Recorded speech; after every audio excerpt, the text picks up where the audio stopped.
പ്രവീണിന്റെ ശത്രുവായിട്ട് ഞാൻ കരുതുന്നത്, പ്രവീൺ അങ്ങനെ ഒരു ശത്രുത എന്ന് പറയുന്നത് എനിക്ക് തോന്നുന്നു പ്രവീൺ മനസ്സിലെ ശത്രുവായിട്ട് വെറുതെ നിലച്ചിരിക്കുന്നത് എന്നെ തന്നെയാണെന്നാണ് എനിക്ക് കരുതുന്നത്. വന്ന അന്ന് മുതൽ ഒരു ആവശ്യമില്ലാണ്ട് എന്നെ ശത്രുതാപരമായിട്ട് നിൽക്കുന്ന പോലെ എനിക്ക് തോന്നിയിട്ടുണ്ട്.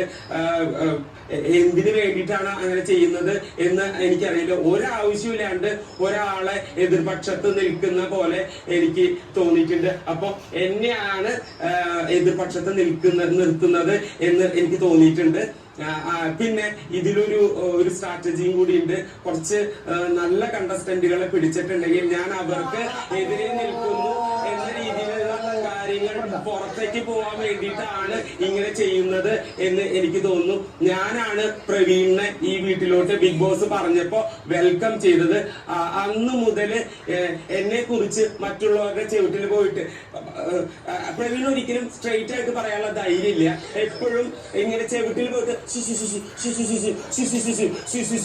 എങ്ങനെ പറയുന്നത് മാത്രമേ ഞാൻ കേട്ടിട്ടുള്ളൂ. ഞാൻ ആ വഴി കൂടെ പാസ് ചെയ്ത് പോവാണെങ്കിൽ പ്രവീൺ പേടിച്ചിട്ട് മിണ്ടാതിരിക്കും.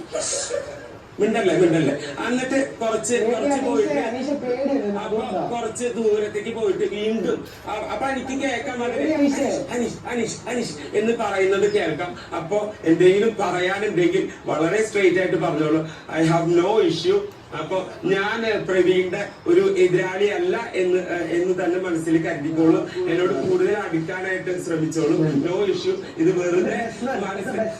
വെറുതെ മനസ്സിൽ ഉണ്ടാക്കിയെടുത്ത ഒരു ശത്രുതാ മനോഭാവമാണെന്ന്